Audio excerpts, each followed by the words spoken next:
So today, let's talk about the Arab-Israeli war that's going on right now.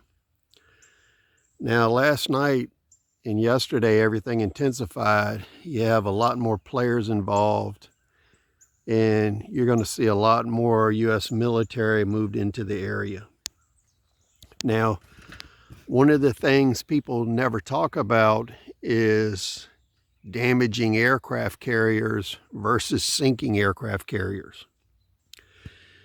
Now, if we look at the Navy's own information, records, and reports, they talk extensively about the survivability of the modern large aircraft carriers. They did a SINK-X exercise, I guess, probably 15, 20 years ago, and it utilized an aircraft carrier. It wasn't of the kind we currently have, I don't believe. I'd have to go back and look that up. But what they found was it was of modern construction, so it had a lot of watertight compartments. It was reinforced. And after the SINK-X exercise, they actually had to scuttle the ship because it wouldn't sink. Now, the interesting thing is they extrapolate that because of the design aspects of the current carriers, that they're basically indestructible. But the fact of the matter is, if you're an enemy such as Iran, Iraq, Syria, Russia, China, any of the Arabic army components and irregular warfare fighters, you don't have to sink an aircraft carrier to take it out of service.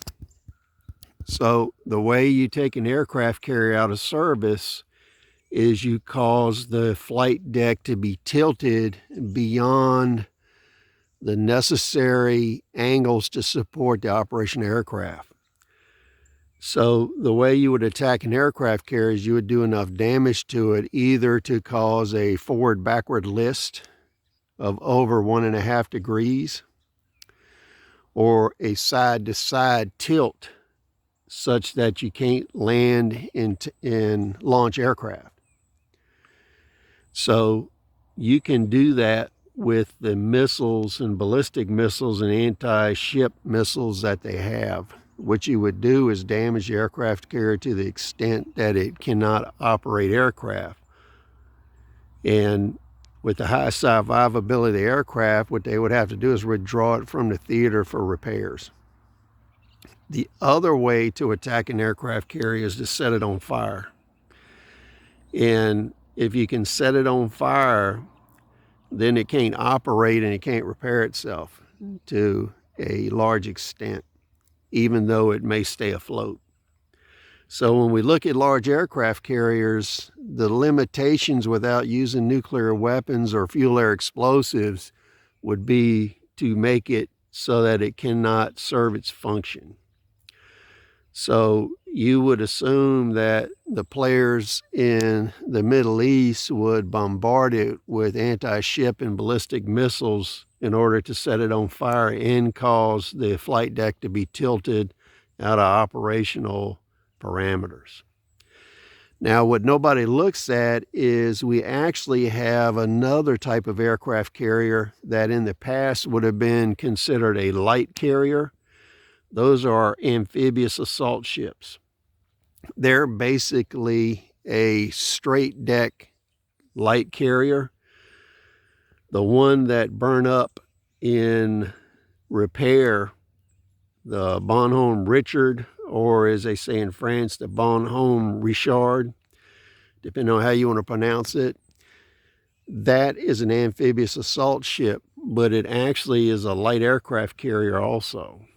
Now, what we find out is those ships are a much more attractive target to Middle Eastern armies, and there's two reasons for that. One is they're much easier to sink.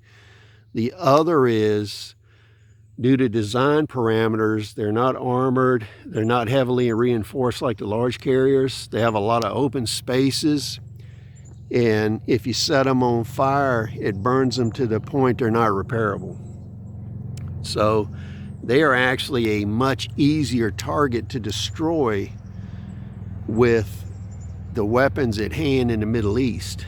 So you're probably going to see, if we go into an anti-shipping and ballistic missile engagement with those forces, they're going to concentrate on the amphibious assault ships, because propaganda-wise and militarily, they're much easier to destroy, sink, and take out of action. And they also kill whatever landing force that the fleet has.